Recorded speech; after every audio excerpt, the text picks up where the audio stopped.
L'artisanat du Cayor est une référence et une tradition.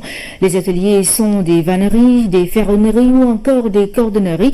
On les voit à Ngaye ou à Noukoura, mais les villages de Kanen Diop et de Kabdou n'en demeurent pas moins des localités très actives dans l'artisanat avec un passé riche de production artisanale. À la source de l'artisanat dans le Cayor, c'est le deuxième numéro de Atelier et Comptoir, le grand dossier hebdomadaire de la rédaction, un document signé Issa Thiorogueye. Cela fait plus d'un demi-siècle que ce septuagénaire bat le fer à Kanen Diop. Sa vie se confond avec la forge. Je ne connais que la forge, c'est mon identité et ma vie. Aujourd'hui, c'est son fils qui devrait prendre le relais, mais Ndiakhat a préféré s'adapter à la modernité en choisissant le métier de menuisier métallique. On est de tradition la forge. On était initiés par nos grands-pères et nos pères. Donc nous sommes forgerons à la fois et être menuiserie pour être plus moderne. Tafa est aussi un menuisier métallique. En même temps, son atelier est une forge.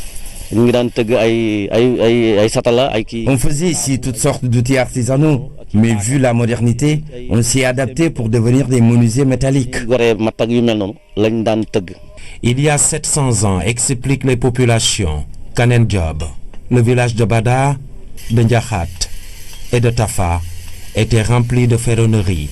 Aujourd'hui, il n'en reste que 3 dans cette bourgade du Cayor, créée vers 1400 autour de la foi et du travail. L'histoire du village va de pair avec l'artisanat. On ne s'est jamais séparé des cordonniers et ferronniers. Dans le Cayor existe un autre village dont l'histoire est essentiellement faite d'artisanat. C'est Kabdou. Dans ce hameau d'une centaine d'habitants, les ateliers sont vieux.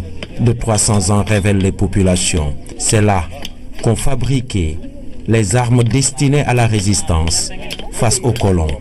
Le couteau Kabdou est aussi bien un label de l'histoire qu'une marque du présent.